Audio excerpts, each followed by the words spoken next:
ભરૂચ અંકલેશ્વર નગરપાલિકાએ Gujarat urban development company દ્વારા fire અને ડ્રેનેજ વિભાગ માટે ₹1.86 કરોડના આધુનિક સાધનો ફાળવવામાં આવ્યા છે। રાજ્યના જળ સંપત્તિ અને પાણી પુરવઠા મંત્રી ઈશ્વરસિંહ પટેલના હસ્તે આ સાધનોનું લોકાર્પણ કરવામાં આવ્યું હતું।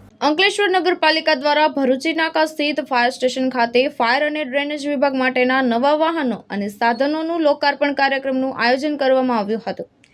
ગુજરાત અર્બન ડેવલપમેન્ટ કંપની દ્વારા નગરપાલિકાને ₹1,86,88,000ના ખર્ચે અત્યાધુનિક સાધનો ફાળવવામાં આવ્યા છે।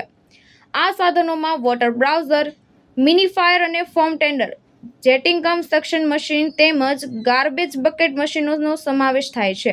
રાજ્યના જળ સંપત્તિ અને પાણી પુરવઠા મંત્રી ઈશ્વરસિંહ પટેલના હસ્તે આ તમામ સાધનોનું લોકાર્પણ કરવામાં આવ્યું હતું।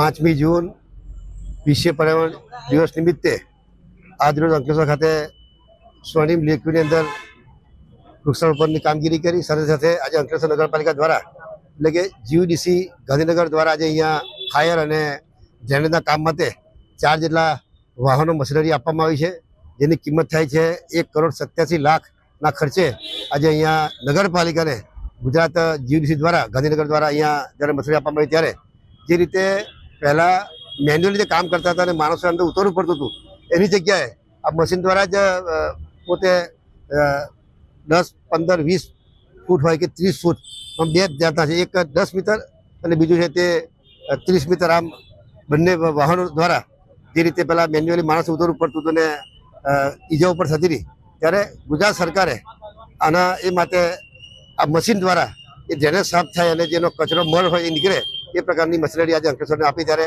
અંકલેશ્વર શહેરની અંદર પણ એક સારી કામગીરી થઈ રહી, ત્યારે તમામ લોકોને અભિનંદન પાઠવું છું। આપ સૌનો આભાર। ધર્મેશ રાણા, દ્રષ્ટિકોણ ન્યૂઝ, અંકલેશ્વર, ભરૂચ।